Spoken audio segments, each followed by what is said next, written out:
Good morning, Kirk. This is extra early for us. Extra early. It's pre 9 a.m. maybe. Yeah, not early in the day, early for a recording. What time did your alarm go off this morning?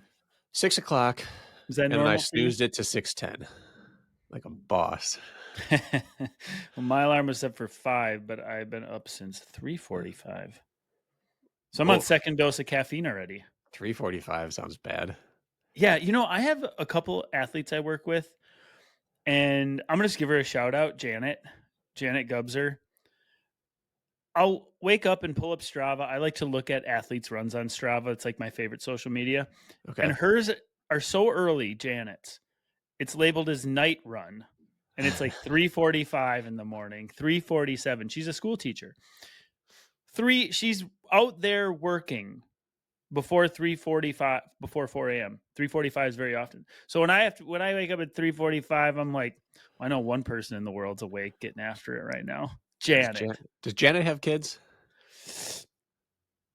I should know the answer to that. I'll cut this out. Then she won't know that you said that. No, it's okay because I don't know if we've ever discussed it.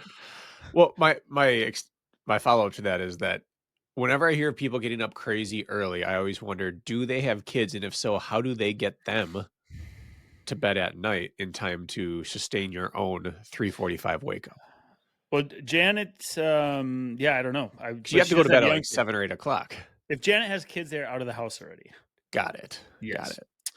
Got it. Janet, do you have kids? We've been working together for years. Let's move on.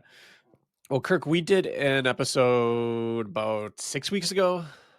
It's not an Instagram takedown, even though someone messaged me, RE Instagram takedown.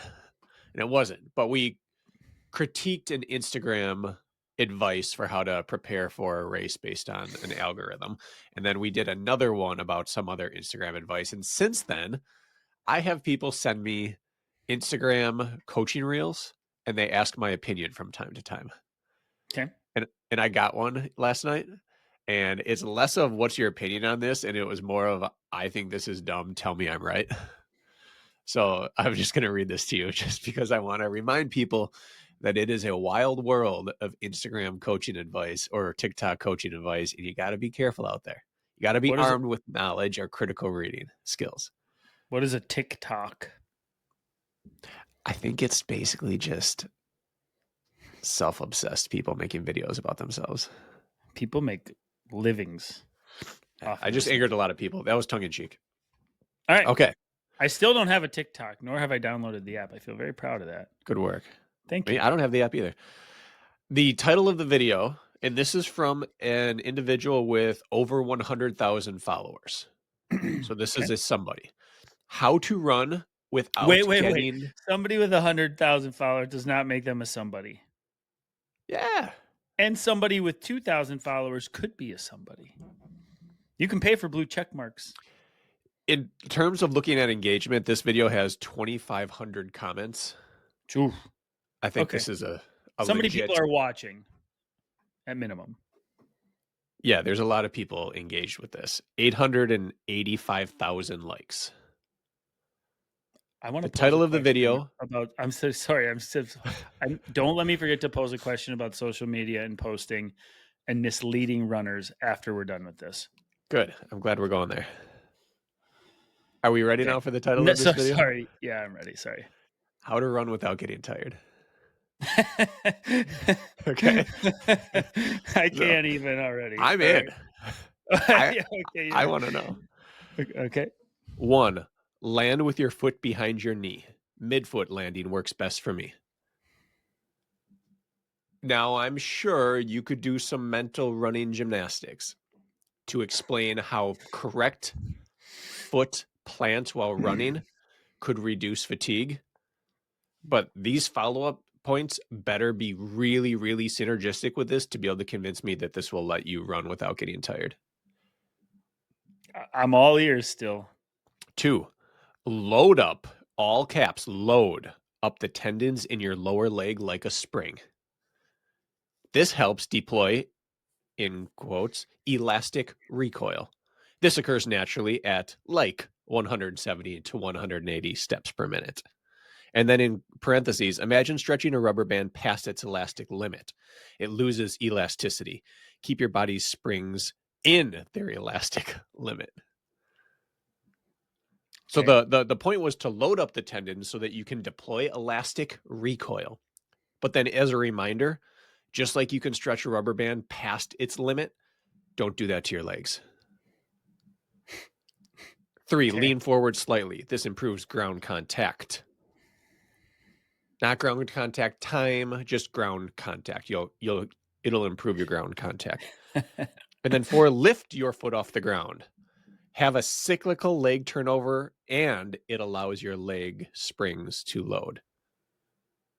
All right, putting aside the grammatical errors of this, he's saying don't fling your leg forward or slither it forward. Lift your foot off the ground. It allows your leg springs to load if you lift it up. So just like the major points here, you need to load up your tendons to help deploy elastic recoil, but don't do it too much. Like stay in the sweet spot so that you don't overuse the elasticity, and then cycle your legs so that you allow your leg springs to load. And if you do these 4 things, according to someone with 6 figures followers, 885,000 likes, potentially people agreeing with this, you can run without getting tired. So I thought we'd start with that little piece of running positivity today. Where do you want me to start? I don't think we even need to break it down, honestly. This is the problem. What? Ooh, I almost just fell off my stool. That's how worked up you are. So it's like all you need to do to get across town faster is to drive your car. Okay? And you're like, oh, I just have to drive my car to get across town faster. But Use you your don't foot know, on the accelerator. no, but you Make don't sure to do that. know how to drive a car. Like you're like, okay, that's great, but like I don't even know where to start here. I've never driven a car. How are you supposed to be in touch with your rubber band ligaments and your foot hitting and the spring load? It's telling you, how do you solve the equation? Do quantum physics. But I'm not going to teach you how to do the quantum physics. Just get the answer. Yeah. But the process is, what do you mean? Like that doesn't teach you anything. On You're top of the telling fact me, the bullet points are bullshit. are you telling me that if you asked me how to That's run without getting fraud. tired and I That said load up the tendons in your lower leg like a spring, you wouldn't know what to do with that? exactly. And that does it on its own. This person is a fraud. You're a fraud, man. And it occurs naturally at like 100. The quote is at like 170 to 180 Bs. It doesn't occur outside that range naturally. You'll have to manually load your elastic recoil. That's okay. The more I'm just thinking this through, that is one of the most trashiest, unhelpful. Yeah. What do I do with this now? Which is But why this was sent, right? but people are flinging this all over. I bet you it has 1 million shares, and people are like, oh, I just have to do these things. 885,000 people read this and thought, I'll like that. I really hope they just tapped it and moved on. Oh man. I guess stay safe out there, people. we don't really gripe about too much on this podcast. We really have our positive pants on for the most part, right? Like in general, but stuff like that. And then how does somebody who puts something like that out there get enough people to pay attention to them? And then people are just out there running into walls, walking around confused with no tangible takeaway. I don't know. Yeah, it's interesting that this is what happens when you have to put out daily content. You eventually just throw stuff like this out and people listen. And that's really the point of this, right? Like just keep your eyes open. I wonder if read anybody's what you're consuming. I wonder if anybody's ever taken a snippet of our podcast, an episode or something we've said, and used it as an example of like, you can't really trust everybody because Brakken said something about standing in a doorway naked being the equivalent of lactate threshold, you know? Yeah. I mean, wonder that's what some fair. of the comments are on that. I honestly, I didn't even want to dive into it. All right, can I bring up the thing I want to talk about? Yeah, please do. Okay, so tell me this. I'll use an example as a comparative, and then I'll give you the running example. I'm glad we're going here. A guy or girl really works hard on their physique in the gym, strength training. Okay. Wonderful physique. The girls are sharing with each other, I want this girl's butt, and look at this. And the guys are sharing with each other, look at that guy's shoulders, and he's so jacked. And they're sharing their workout routine, and you're buying their workout plans to do so. All of that is being done while taking steroids, let's say, for this man. Yes. The followers are then led to believe that they can achieve this physique like this guy has if they do what he says. But the thing that he isn't disclosing is that he's roiding, right? And so it's really a misleading of the product, because if he is claiming to be his own product, the formula isn't complete for anybody buying his product because they're not taking. Okay, you get what I'm saying, right? That would be very much so. misleading. And people are going to fight me on this. I know people really support this guy, and I like this guy a lot. But so first of all, I think he's doing great things. Truett Haynes, Cameron Haynes' son. Got it. You can't get away from him right now. Yeah. And he's running marathons every 3 days, and he's doing these backyard ultras. And I've heard secondhand from people who have talked to him and know him, good dude. And I agree. Seems like a good dude. I like what he's doing. Jeans or not, I don't care. I do care, but keep going. And this is probably an unpopular take. But the thing that he isn't disclosing, because he just ran 2:25 in the marathon at the St. George Marathon, which is very, very good. Yes. But these events he's choosing and leading and inspiring people with are all net downhill events. Yeah. And he's running the St. George Marathon, which loses 100 feet per mile. That's the Utah one? Yeah. Yeah. And these events, this downhill half marathon lost even more than that, right? It was like, I can't imagine. And there's these people who are worshiping the guy, and he has the pull-up world record for 24 hours. The guy's an animal. He doesn't need downhill marathons to prove that to people. And I just wish, if I'm being honest, and I know some people chase it, it's a Boston qualifier, and so like by law, I think it's probably legal. I feel like that's the version of like not admitting like, okay, I do steroids, and here's my strength training plan. It's like, yeah, I run 2:30 in the marathon, but I only run major downhill marathons. Do you feel like there should be some sort of like acknowledgement of that? Because every time I see his stuff, that bothers me. Yeah. Now, I can't believe I'm defending him. I'm going to get some hate on that. Yeah. And I can't believe I'm defending him, but he has run, was it New York or Boston? No, he's run some legit marathons too. Like he does that as well. And they're nowhere near as fast as when he does his downhills. I like him. I just wish, don't you think that stuff should be disclosed or no? But yes. So him aside, you just described the influencer world, which is, we'll say whatever needs to be said in order to get the clicks and the purchases and the likes and the follows. And truth is far, far, far down the line of my scale of importance.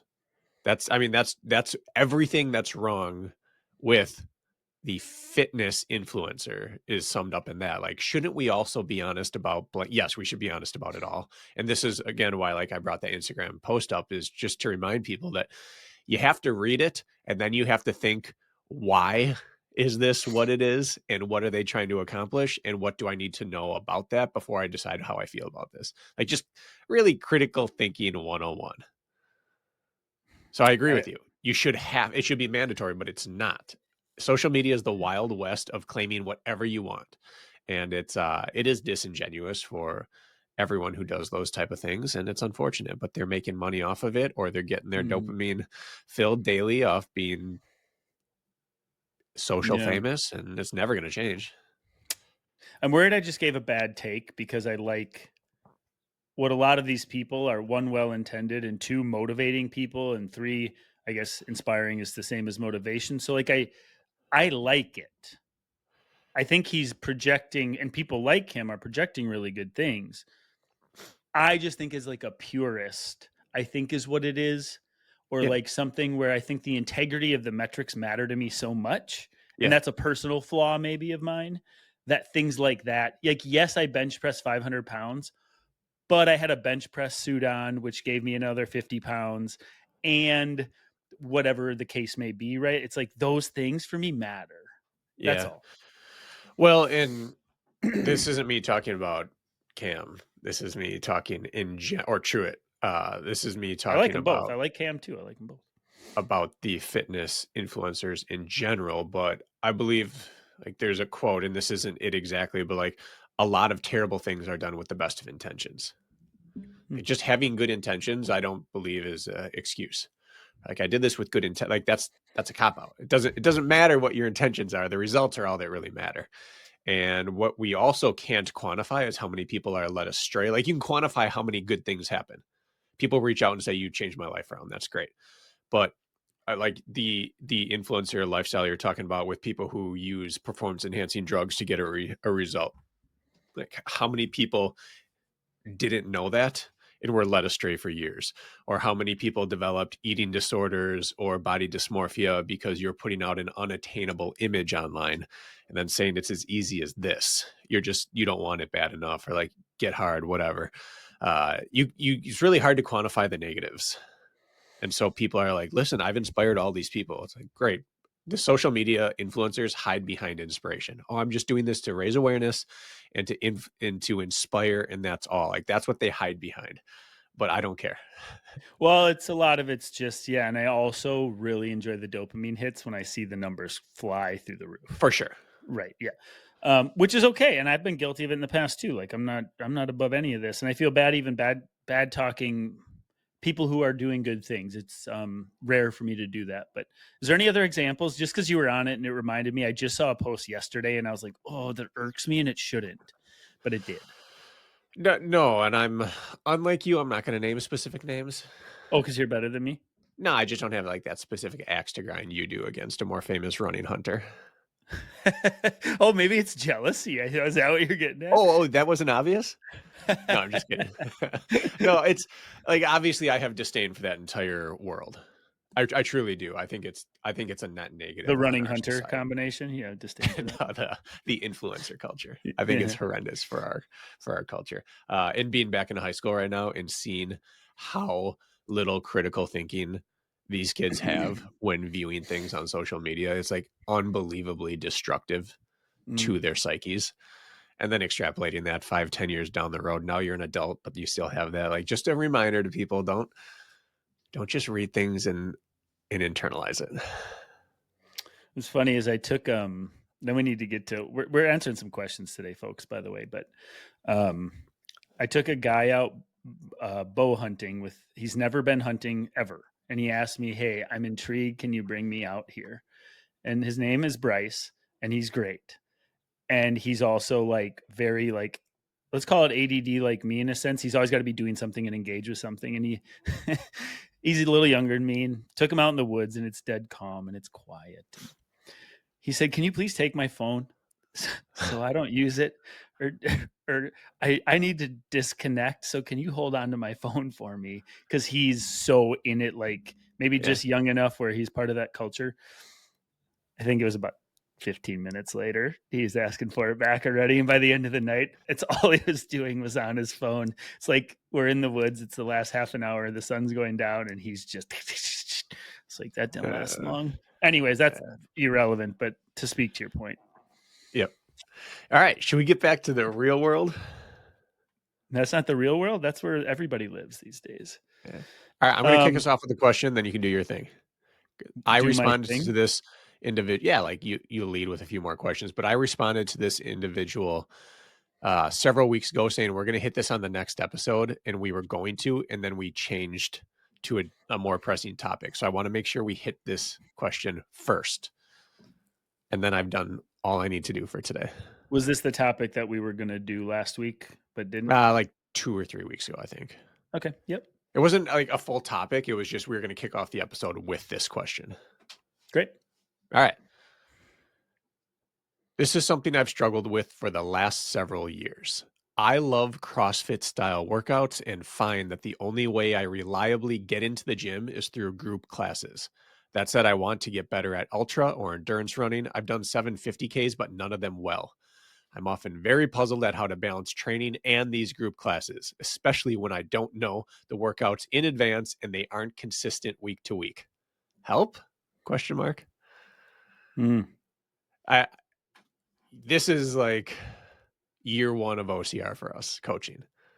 This was everyone, not everyone, I'm generalizing, but everyone in the scene of OCR was also super big into some sort of functional fitness routine at the time. When they'd come to us and say, I'm super fit, I'm great at obstacles, but I suck at running. I need you to get me better. But non-negotiable, I go to CrossFit 4 times a week, or I go to my group class 90-minute boot camp 3 days per week. How do I do this? So I wanted to talk about this because we spent a lot of time dealing with this, and it's still a thing that people have to try to balance. Kick us off. I just did. Kick us off with your answer. Sorry. Well, my answer is that if you're really, really serious about one or the other, then that's the one you have to be serious about, and you just give up the other thing. But since that's not an actual helpful answer for these people, like you're not just going to say, I want to be good at 50Ks, so I'm stopping CrossFit, because it provides so much good physically and mentally for the individual that they're not going to give it up. So then you have to say, okay, since we both agree that we're going to not have the best of both worlds, we're just going to have to make do with the next best thing. And I think that's where the conversation starts, is we just agree that this isn't ideal, but that it's a non-negotiable. And we go from there saying this won't be best practice, but it'll be the best we can do with the situation that you've given us. Well, it's also one thing in that situation, which is, I hate to call it a classic example, but how many times have you had that conversation? Dozens. Right. Countless almost at this point over the years. Yeah. It's one thing if it's, well, Monday, Wednesday, Friday, and then Saturday are CrossFit. And so that's my workout for the day. Yep. Versus Monday, Wednesday, Friday, Saturday is CrossFit. I'm also willing to do low grade zone 2 running in conjunction with those days and prioritize one day a week where I have a body that's ready to work whatever day that is. And so one replacing the other, not going to work. But if you're willing, to do the work required to be a good runner, that is a time commitment, but that is really the ultimate answer, in my opinion. I agree. You could burn yourself to the ground in the process, which is a concern potentially, but that you'll have to feel your way through. Yeah. So my belief is that the very best thing you can do for this is to phone it in at CrossFit or your group classes. Lower your weight by 50%, do the full workout, or do the full workout at the weight you want to do and go 50% on your speed. Take longer breaks between things. Be a great supporter of everyone else there. Be there for the community, for that acceptance, for the camaraderie that you get there. But phone in the workouts from an intensity standpoint. Could you realistically do that? Like realistically, the type of athlete is going to phone it in at CrossFit? Well, probably not. At which point I would say choose one workout per week to go hard on. And the others we look at as skill days. Like if it's a WOD for time, you're doing it for completion. Or you're cutting the weight by 40% and doing it still in the same time you would do it at full weight, whatever it's going to be. But I think that you have to borrow from one end or the other. Like you said, it's a recipe for burning it down if you go hard in your group fitness or CrossFit, and then also try to train as a legit runner. Yeah. Yeah. So do you think, the answer is like the compromise answer, which is like, hey, so you go 3 times a week, like, could you give me 2? And then could we make sure one of our quality run sessions happens before that first CrossFit session of the week, so we know we have legs that are going to work? Yeah. Like, is that, do you think that like would make most people happy? No, I don't think so. In my experience, what's the most effective for the most people is that I say, listen, you do your thing. I'm going to program the running the way we both agree it's going to need to be done in order to be ready for your ultras. And then you do whatever you can at CrossFit with what energy you have left. And over time, it's a self-regulating system where eventually they're just like, I'm too tired. I couldn't hit my threshold work again. It's like, well, maybe back off a little bit next week. And then they back off a little on CrossFit and then feel better in their run workout. And then they're like, I get it. I probably should. Like, you kind of have to let them lead themselves to water in order for them to drink it. So I think that's the most effective long-term approach, but you're going to have to give up several weeks up front of stubbornness before they get there themselves. I think the simplest approach is to say, do whatever you want to do, but the run happens first. Like the Chris Rogloski approach, where I'm up at 5 on the trails and then I go to my CrossFit gym and I do whatever's there. But how hard I go is dictated by how much energy I have left that day. Having already done 60 to 90 minutes of work, it's self-regulating. Yeah. And there's nothing, by the way, I hope people don't think we're like bad talking that approach, because that is an awesome, like, life be generally fit and balanced approach. It's awesome. Yeah. So there's nothing wrong with that. In fact, I'm all for go to CrossFit, work your butt off, then run the next day, then go to CrossFit, work your butt off, then run the next day. That is a great way to build general fitness. It is not a great way to build top end performance on the run front fitness, but it is a great way. And many people go through life that way. But if you really care about your run metrics, not your route. Yeah. Right. I think just making sure people understand that, because I don't want to, that's great that people are doing that setup. I love that. Yeah.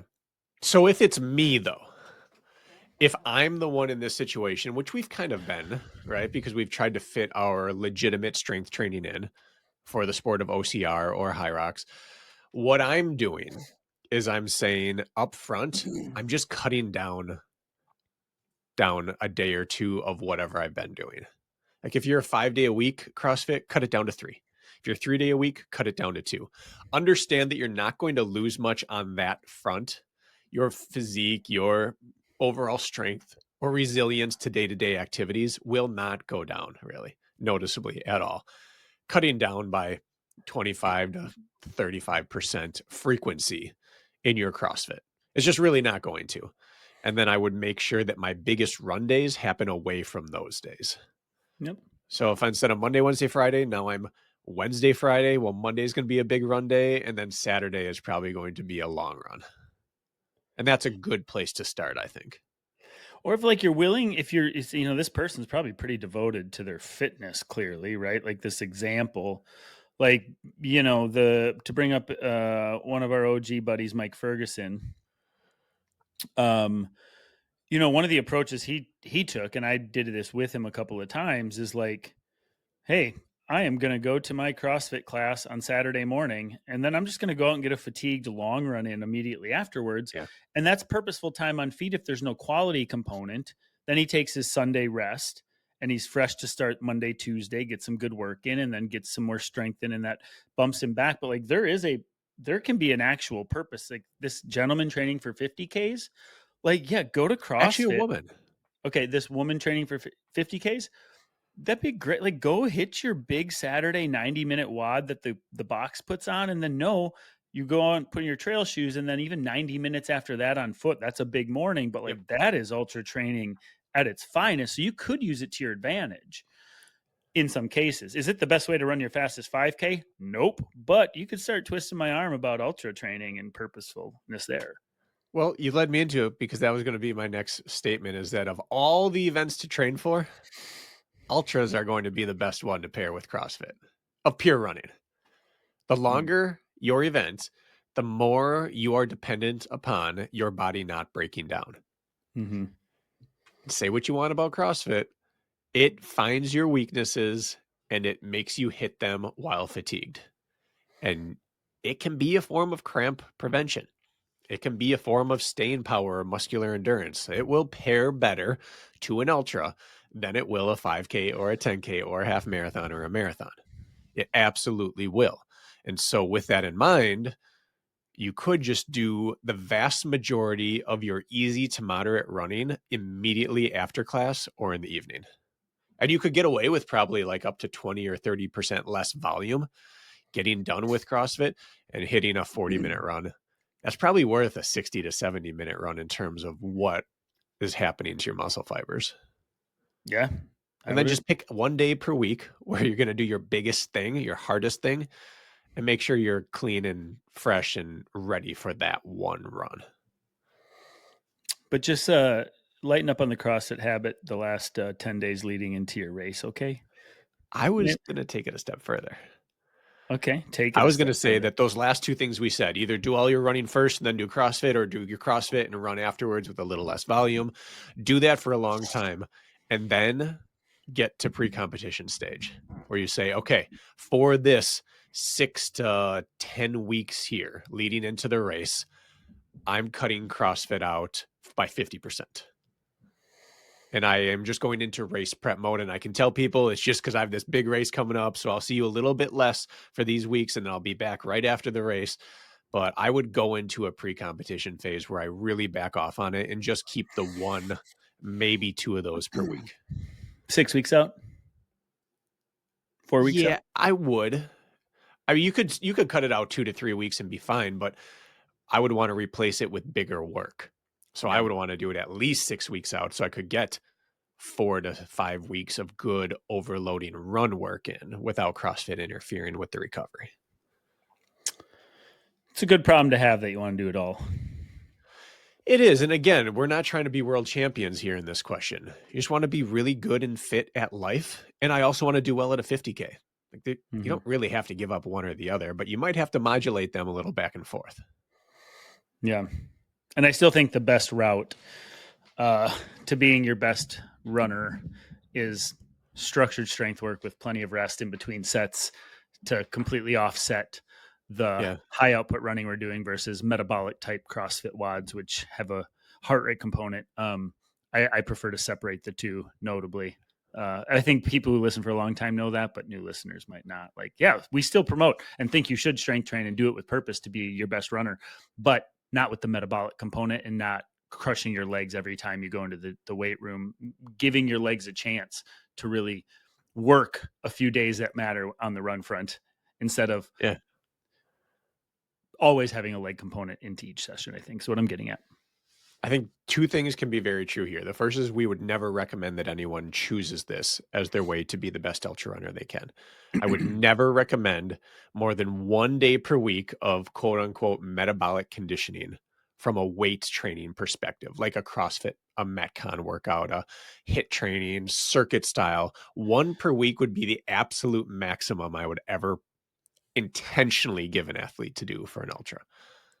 But at the same time, you can be a very good ultra runner by living this lifestyle. It won't be best practice from an ultra perspective, but from a life and a happiness perspective, you're going to be just fine. Yep. I could get more preachy, but I think I don't know, said what I want to say. Do you have anything more you want to add to that? You usually have one thing you want to wedge in there. I'll just reiterate that community generally trumps best practice. Especially if you're not a if it keeps professional. you showing up. Yeah. Happiness, sense of community, support, having the team with you will probably make you better than doing the very best thing by yourself. So take some solace in that. And I very much agree with that, especially as you age and the older you get, the less community opportunities you have, right? You age out, circles loosen. So I agree with that. So, all right. So I have 6 screenshots here. I don't think we're going to spend 20 minutes on each one of these. We'll just kind of we'll get to what we need to get to with our answers here. So, Brett, Tyrannosaurus Rex, Brett, who, by the way, Brett Milks has been crushing it on our TRP training plans. Have you seen some of his posts? He's taken his 5K down by 3 minutes. He's been crushing PRs on our running public training plan. He's very good about giving us credit for that, but you're doing the hard work, Brett. So we're very impressed. All right. With that said, Tyrannosaurus Rex, Brett. Hey, for future Q&A, if you've been putting in high volume for a few years and then all of a sudden you want to drop half the distance, will that hurt you or benefit you in the long run? For example, 60-mile weeks and then cut it down to just 30-mile weeks.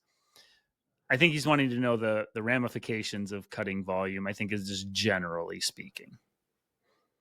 No other context here. No other context. Not for what purpose, not for what it's being replaced with, not for an event-specific demands, just in theory, cutting volume in half for an unspecified period of time. What will the consequence be long term? I think that's exactly what he's asking. I don't know why he's asking. I'm sure it's for a reason, but yes. It's fine. Because I think that we as humans, and I've said things like this on here before, we put a lot of stock in what label we're putting on the column. If you titled this off season, people would be like, you got to reduce down and chill for a while. If you titled this deload, you wouldn't be afraid of what you lost during the off season. You know you build. If you titled it injury, people would be terrified that they'll never be fit again. If you titled this burnout, people would be like, oh yeah, you got to be really careful here. So the same amount of time away, depending on what the label is, really matters to our psyche, and which also then impacts how much we think we're going to lose while we're gone. So I don't think I've answered anything, but it's just like my starting point there is you put it in a good context. Why you're doing it doesn't negate the science of what you'll lose.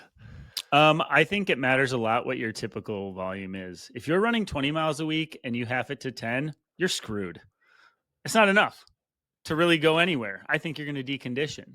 I think if you're running 80 miles a week and you go to 40, you're going to be just fine. You have some purpose in there. I think it makes a big difference. I think if you're going from 40 to 20, maybe 30 to 15, that's how I feel. Like, I think still your half volume needs to be respectable. Otherwise, I think you're absolutely going to decondition. That's what I think. But 60 to 30 doesn't worry me as much. If maybe there's a longish run in there and there's a quality day in there and then shorter recovery efforts, you're going to retain a lot of what you've worked for. Depends how that cat is skinned. Yes, that's 2 episodes in a row you've got to talk about skinning cats, Kirk. Catfish, not kitty cats. Oh, you're skinning a catfish. Remember we dissected where that came from? Like, why do people say you can skin a cat in many ways and nobody should be skinning cats? And then I looked into the origin of it. It's like Mark Twain or something referred to many ways to skin a catfish. You're an outdoorsman. We're going with that. Have you ever prepared a catfish and eaten it? Yeah, once. I have more than once. Did you ever remove the skin? Yes, I do always do on my fish. Oh, I baked my catfish with the skin on both times. Okay. So there's also a way where you don't skin the cat at all. What you're saying is making a lot of sense here, Brakken.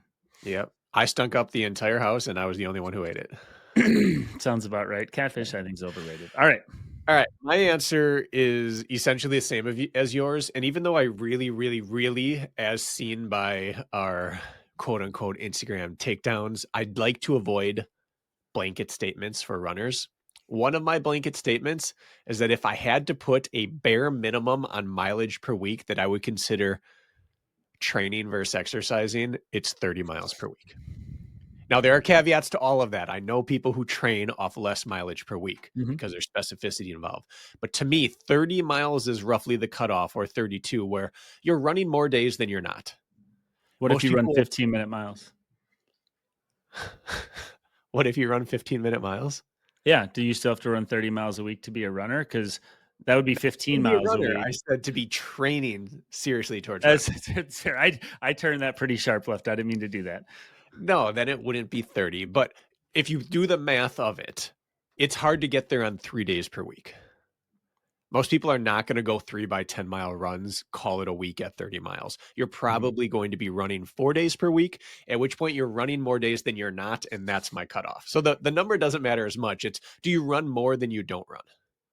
And so that's why I put it at like 30 to 32. Generally, if I see that number, I'm like, all right, they're working. And so if your deload keeps you above that, I think you're fine. I think cutting volume is fine. Yes. Cutting volume and then also letting go of purposeful sessions within that cut volume, not okay. You are going to lose fitness. You must keep purposeful work in there. You can't cut both. Now, oh boy, you can play devil's advocate? No, I'm just going to add a follow-up question to that.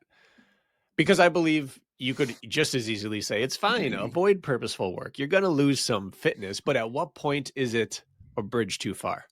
Like, everyone loses fitness during off season. But we also understand that you're losing the type of fitness that you get back very quickly, that you're going to be better in the next stage than you left off, even though you start the next stage a little lower than you left off. We understand that it comes back. So how much is too much at this level? Cutting volume in half. Just first cutting volume in half, keeping everything the same, just dropping the proportions, cut them in half.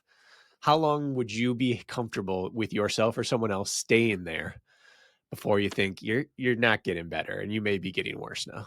2 to 3 weeks, to be honest. Okay. For me, like if I were in racing season and I cut that all, I think I could make a 3-week run and predict what I'm going to do on the performance front. But I think after that, I don't think so. I was going to say up to like 5 weeks. Okay. I think 3 for me. But depends your event. Are you training for 5Ks? Are you running marathons? Oh yeah, it's going to change, right? Yeah. It's going to definitely change. But does your answer change if I said you're allowed to get worse, you just want to be able to get it back within that same amount of time? Yeah, it totally changes. What would the answer then be? Go run your 30 miles of unpurposeful work for a few weeks because life and offs and ramp it back up, and you're probably going to be just fine. That'll be a nice placeholder so your floor doesn't go anywhere, and that's what we care about. We don't want our floor to get lower. Your ceiling's going to drop, but our floor can't.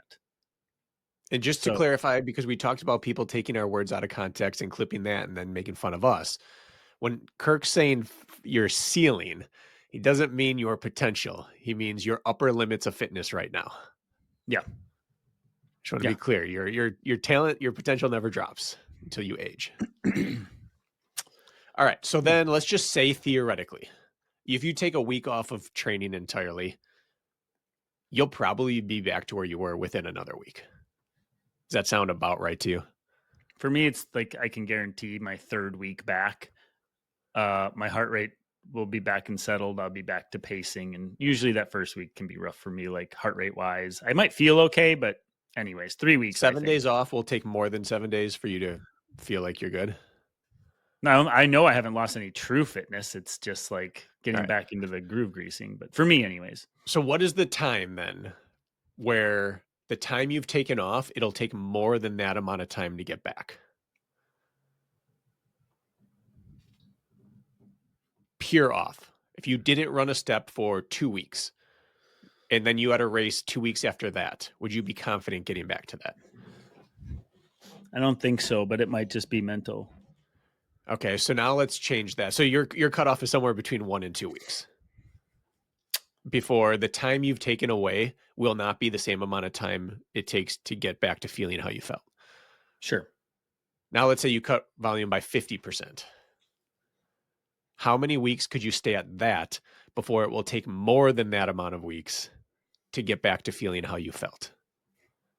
How long could you hold from 60 to 30 before you thought, I've now done as much damage as it's going to take to undo? That was poorly phrased, but you get what I'm saying. I mean, months. How many? 2 months. So if you took 2 months off, you'd be back to your full self within 2 more months.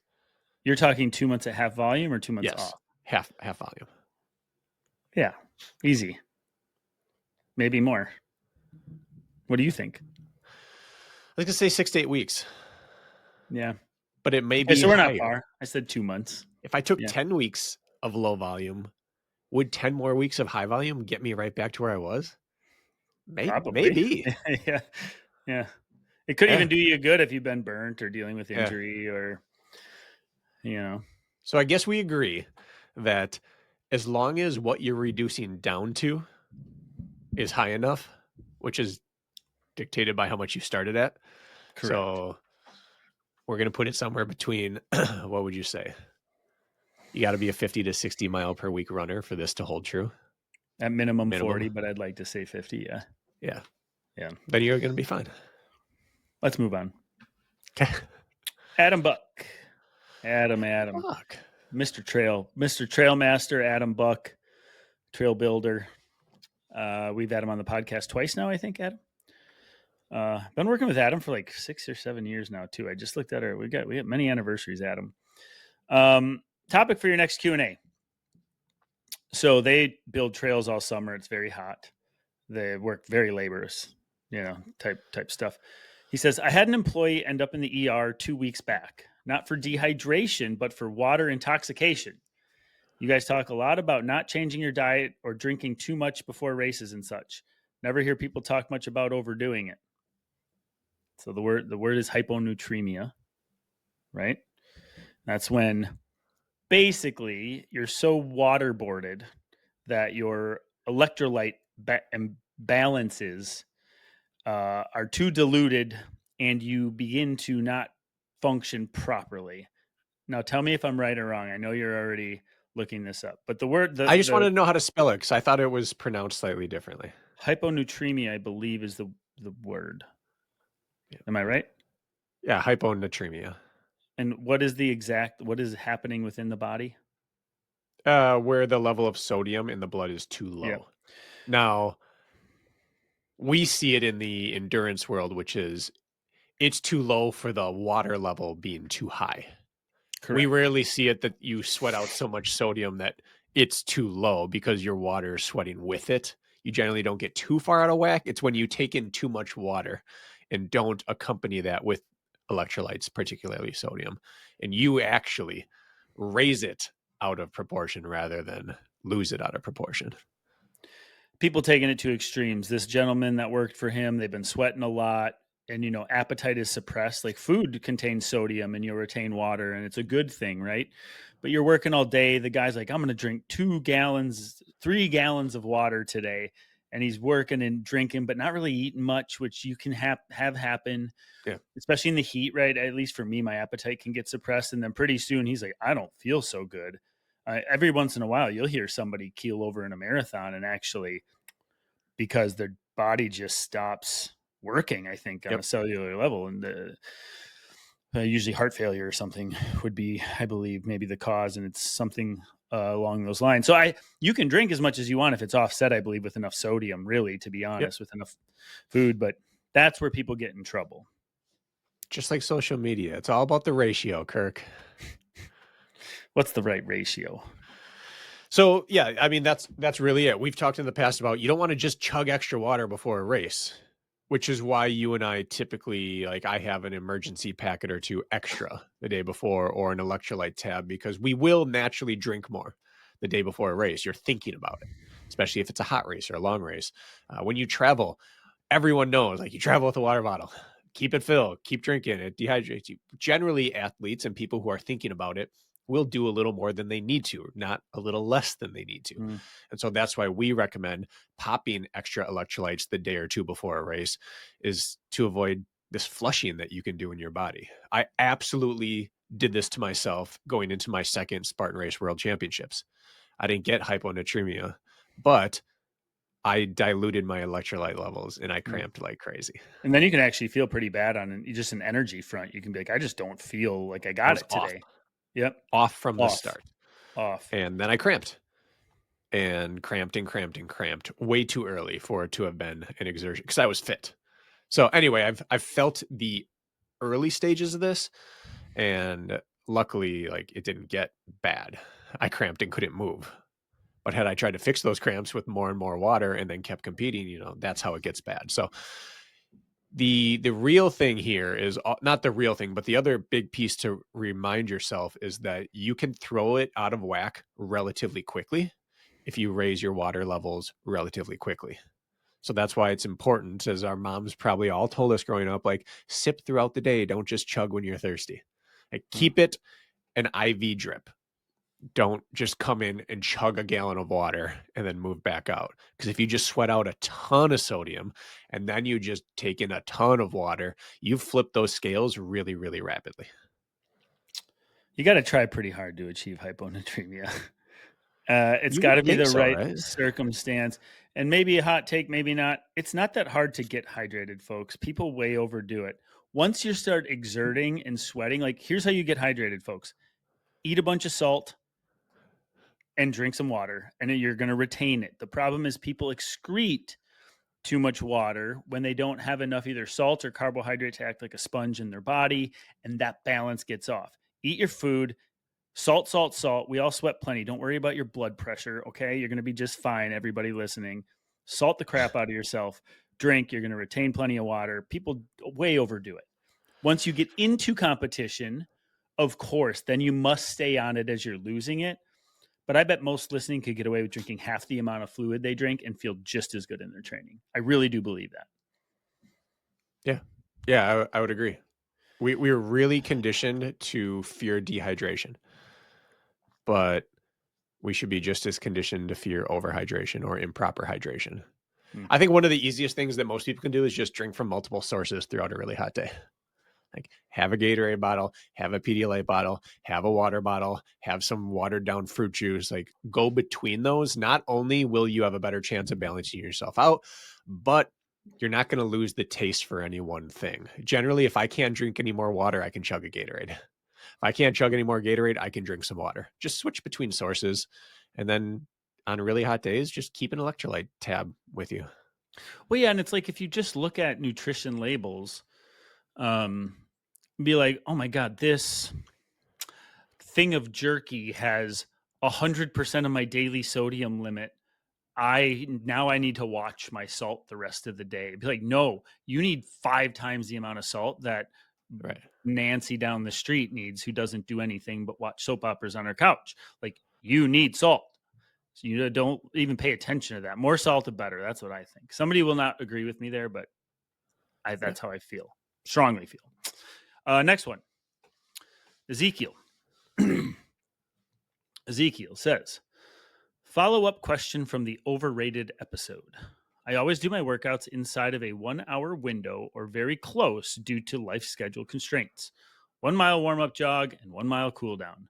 Am I better off adding a little volume and actual work and cutting the cool down in half or altogether? Also, just finished the volume intensity episode, and I kept thinking of a food pyramid when you guys were talking about overall volume versus intensity. So to refresh people, and then the floor is yours, Brakken. Brakken gave a hot take in our overrated episode and said, cooldowns are a waste of time. I'm paraphrasing, but you said, what are they really doing for you? I think they're the most overrated aspect of endurance training is the cool down. So follow it up. What should he do? What should Ezekiel do here? I'm going to prep it with like a 20-second blurb of what I said, because again, this is the thing that will get clipped incorrectly. Also, this is the thing that I've said in the last, I would say 3 years that got the most pushback to me personally in messages. And the most people misunderstanding what I was trying to say, which means I didn't do a good job saying it.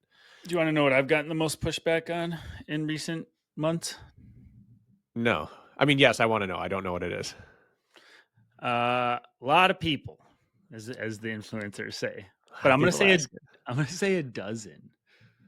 How strongly they disagreed with my take that fueling before like in the heat is overrated, and like going out for your run fasted is okay.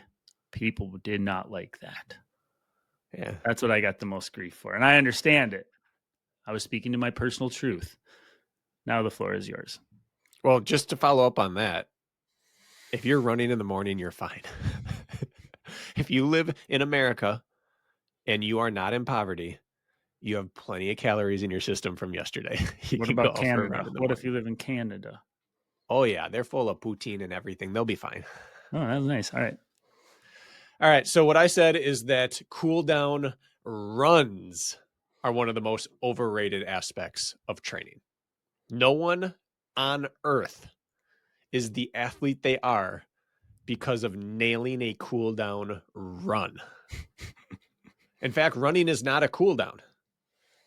Can it help as the influencers would want to say, flush you out post-workout? Yes, it can, but no better than any other activity can.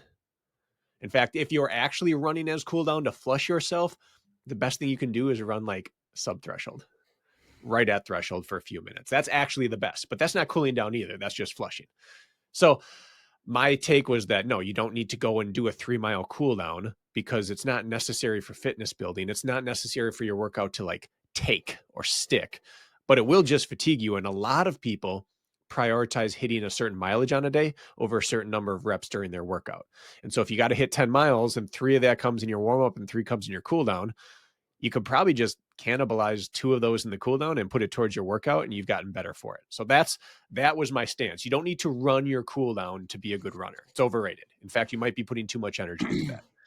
What I would say though, is it's appropriate to get your body back to homeostasis and make sure that you're not overly stiff or tight. That's going to follow you throughout the day. 1 mile cool down seems just fine to me.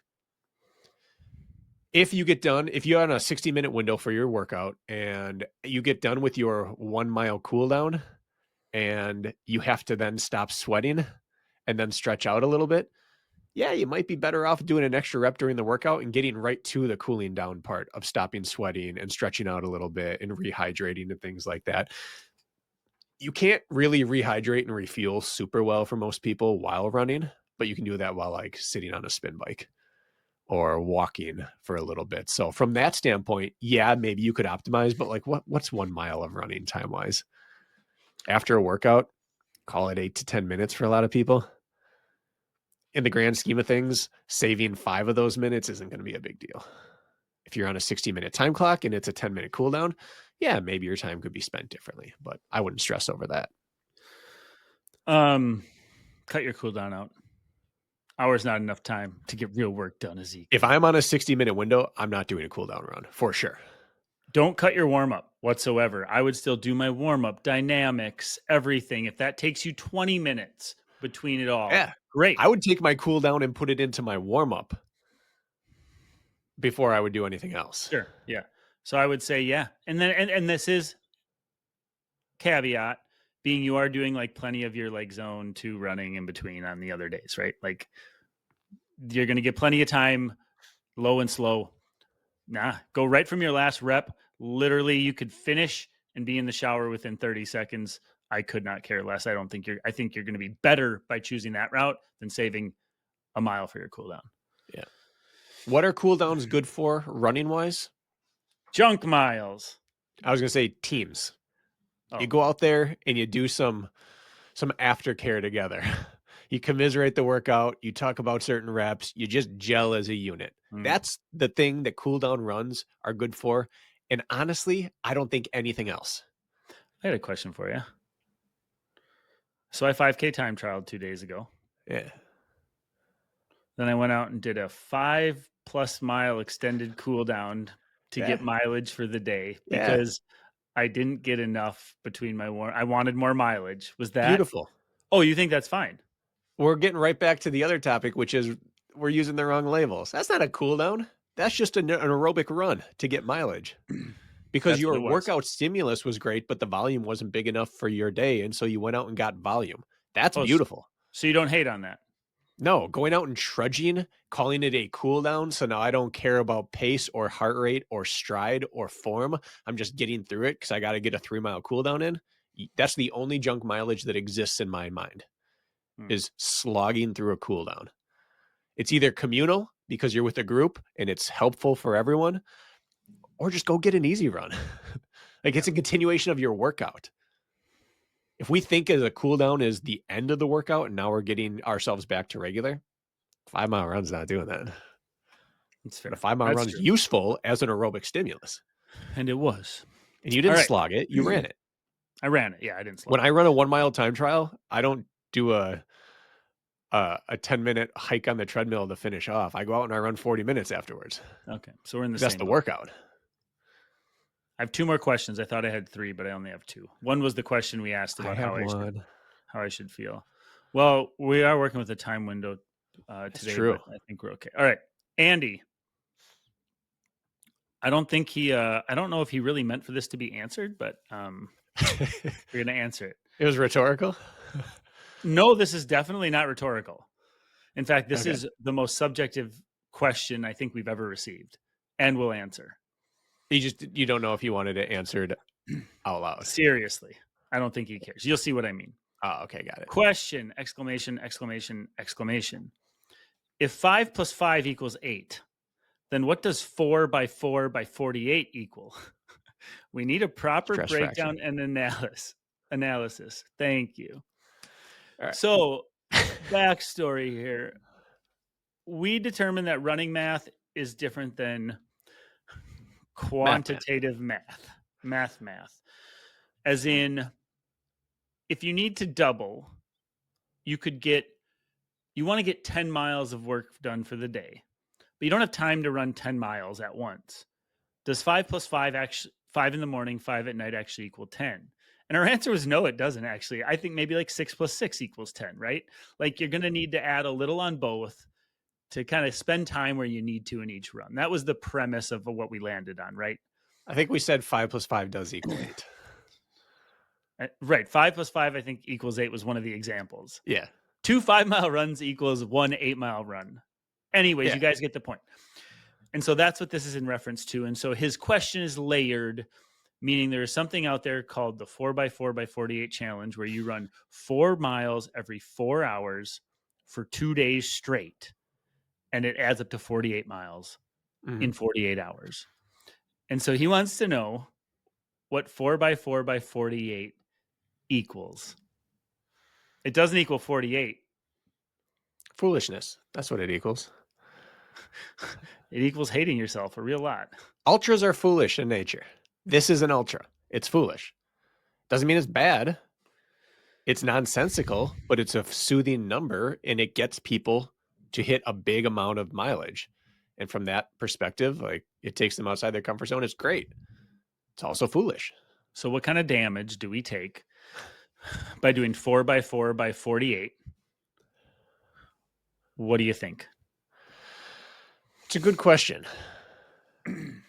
I think that an untrained runner will take less physical damage doing that than just running 48 miles. I think that the neurological damage is going to be higher. You're now restricting sleep significantly. Mm-hmm. You're going to have some issues from that.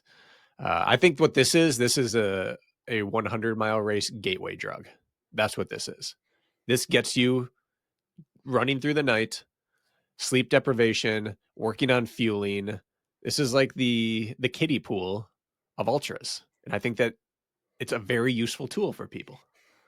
You don't have to put yourself out in the middle of the woods 80 miles into a 100-mile race to find out what overnight feels like. This is good. This is water wings.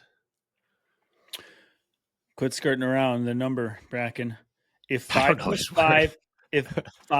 5 equals 8, and 4 by 4 by 48 equals 48, right? Equals 48 miles. 4 by 4 by 48 hours. What's the mileage? What does it equal? I'm going to say it's worth 100K. 62 miles. I think it actually goes up. Huh. So this math then we reverses. And I think at some point it reverses and goes out the other end. This is why math doesn't make sense to me once it gets to a certain point. I'm not saying I'm right, but in this moment, with this unusual question being posed to me, the answer I come up with is this is probably about as damaging as a 100K is to the average person. It's not a 100-mile race for sure. You don't take the pounding of it, but you're awake as long as a 100-mile race for most people. And so that, to me, I just move it down to 100K. This is about a 62-mile effort. That's so funny. I think the breaks are so advantageous, and that if you are sneaking in naps, you're going to feel goofy. I think it's the equivalent of somewhere between a marathon and a 50K of damage to recover from, the recovery needed. Okay, I'm disagreeing because if you go to run a marathon or a 50K, you're going to run hard. I see your point. No one runs. People don't run this hard. I think you should. I think you should run the 4x4 by 48 for time. And the least amount of cumulative time is your badassery. If that's the case, yeah, I still think it's less. but nonetheless. Yeah, no, I see your point as well. I think you Yeah. constantly start and shortcut the recovery systems and the recovery cycle. I think you're just making your system go haywire. So I think there is a cost afterwards that's bigger than a 50K. Just because of system disarray. Yeah. You Yeah, the kick the time beehive spent too doing it's hard. enough. Damage, I think, is way better than a 50K. I would be curious what the people think. Is that actually worth? It's going to take more recovery than just in quotes 48 miles or less.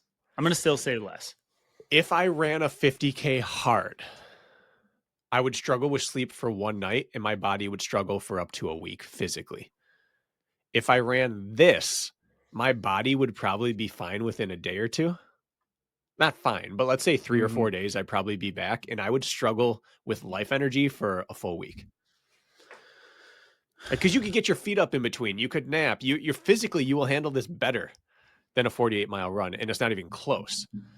But the trauma of it systemically, I think, would follow me much longer than a 50K would. But see, you still might. Okay, I didn't plan it, but think about this. Do you think you could manage 6 hours of sleep in a 24-hour period doing this total? Yes. And you could do that. So basically, could you handle 2 nights of 6 hours of sleep and not pay for that a week later still? Yes, but not if those 6 hours came in hour and a half chunks. Like when our kids are sick, I may accumulate 6 hours of sleep during a vomit night. I may not, but I am not good within 2 days. There's 2 days of that, like we had last time, 2 days straight of people throwing up all night. I was a wreck for a while because it's segmented sleep. Like power naps are great, but you can't live off them. I think our answer is we're going to have to do it and this is one of those things we're going to have to actually live the math. Yeah. Get back to you. I know that jet lag rocks me more than races. Right. And that's 0 miles. So 0 miles plus 0 miles plus 12-hour time zone change equals 20 miles. Right. So now I add that same jet lag feeling of sleep. Plus now I've run 48. I think I'm going to be a relative mess. Speaking of relative mess. Tell you what, I don't want to do it. That's what we're making of this is a mess. And half the listeners probably don't even understand what we're talking about. That's fine. Because we're not doing a good job of explaining it. All right, last question. And then I think we're going to have to wrap this thing for my sake here. Brandon asks, hey, Kirk, hope all is well. Quick question, possible Q&A. How should one treat tapering their strength sessions, particularly lower body, leading into a race? Follow the same percentage of volume intensity reduction as your running volume intensity as you near race day. Remove it completely 1 to 2 weeks out, depending on race duration. Anything you keep in regardless.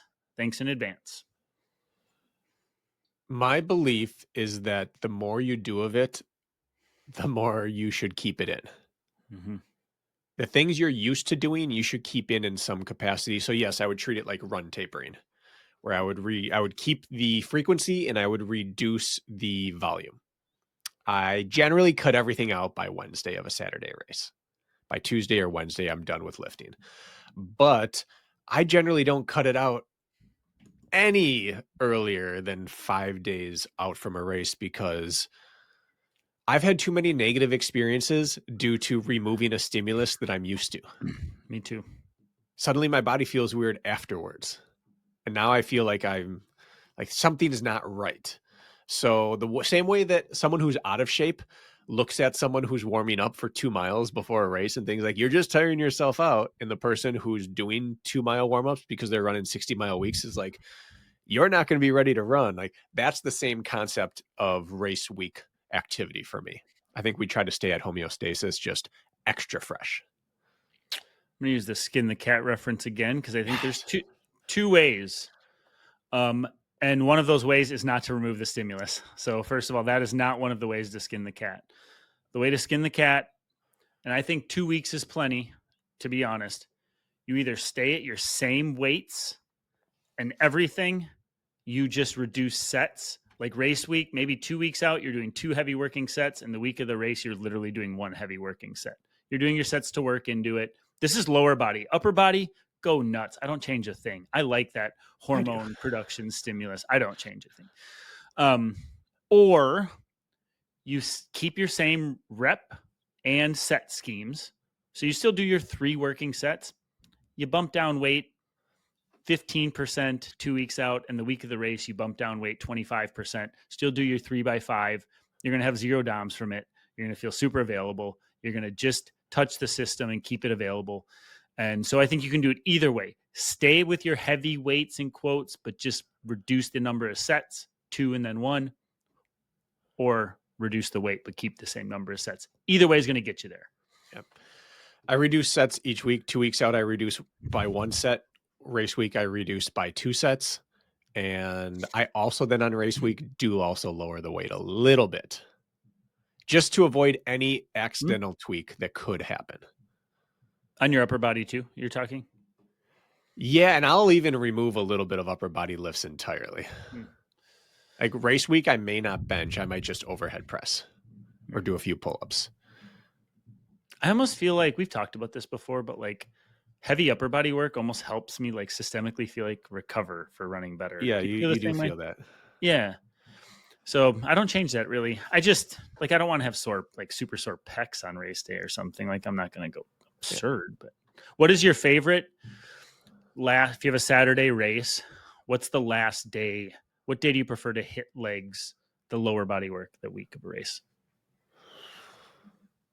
I mean, I know you don't mean it that way, but the word hit, I don't even hit. Okay. Well, right. Fair. But I want to take them through something. I would say Wednesday. Last quality Tuesday, last lift Wednesday. Easy day Thursday, pre-race Friday, go rip. Mine's Monday or Tuesday. But then I would still hit my last quality after my legs, not before. Gotcha. I like lifting lightly on legs the day after a quality. Which is this what is I the one where normally I'm do. reducing. Let's say I'm down to 1x5 or 2x5, and I'm also reducing weight on that one. Okay. Yeah. Just curious. So by Wednesday at the latest, but usually. Yeah, we're to the point. This is voodoo. This isn't science. We're going off the things that makes us feel good. But the real point is the things you're used to doing, you can keep in some capacity on race week and be fine because you kept it all training block and you crushed a lot of your workouts. So now reducing it down a little bit just to prevent anything from going wrong, you're going to do great off that. Yeah. If this was an Olympic race or a world championship race, I'm reducing down more because I'm also sharpening hard for that type of thing. Most of us aren't sharpening hard before events. But not abandoning the lower body. Not abandoning the movement. No. All right. If you didn't catch us earlier this week, we have partnered with Mud Gear and we are making custom socks for you folks, and they're going to be cool. We actually got a lot of feedback already. People are excited about buying some sweet Mud Gear socks with the Running Public logo. Good. The options are 4 options: no show, quarter crew, half crew, and full calf length. The unanimous over the calf. Sorry, up all the way to the back of the knee, basically. Unanimous requests have been for no show and quarter. So far, no requests for longer length socks. If anybody has a strong opinion on a longer length sock, send us a message on the Running Public and let us know. Otherwise, we'll probably move forward with the no show and the quarter crew. And then what would be more badass, Brakken? The Running Public yellow with black writing, just make it pop, or the opposite of it, a good black sock with some yellow Running Public. Or a gray, neutral gray with a little yellow. I was thinking black and gray or black and white. Keep it more black neutral. Right. I don't know if I personally would wear yellow socks. I submitted the color scheme for like the first draft, and I just went with yellow and black just to see how it looks. But we'll do other options. Yeah, I'm too finicky. I have very few shoes that would match any sort of our yellow, and so I just wouldn't wear it. Okay, that's great. See, that's the feedback we need in our Running Public DMs. Got to get them. Yeah. So if you have feelings, reach out. Feelings about socks. Keep all of their feelings to yourself. We're not therapists, although we are therapists. Do you ever feel like a therapist? Every day. Me too. Thanks for putting up with us today, folks. I feel like we were a little preachy, a little rambly. Hopefully you don't ruffle your feathers, but maybe you learned like one thing today. And if that's all you got out of it, I feel good about today's work. I feel that's exactly what I told the class yesterday. Good. See ya. Bye.